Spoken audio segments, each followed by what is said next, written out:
శివుడి మెడలో అసలు పాము ఎందుకు ఉంటుందో మీకు తెలుసా? ఈ పాము పేరు వాసుకి.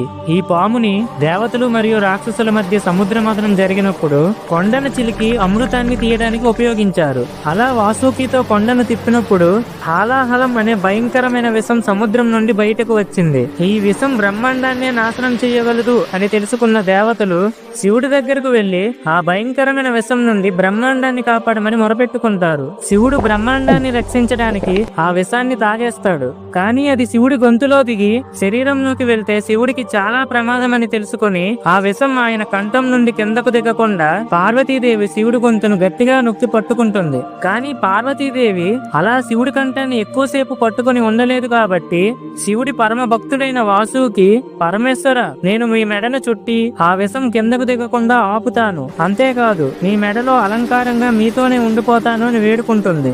దానికి శివుడు చిరునవ్వుతో అంగీకరించి వాసుకి పాముని తన మెడలో ఉంచుకుంటాడు. ఫ్రెండ్స్, ఓం నమః శివాయ అని కామెంట్ చేయండి.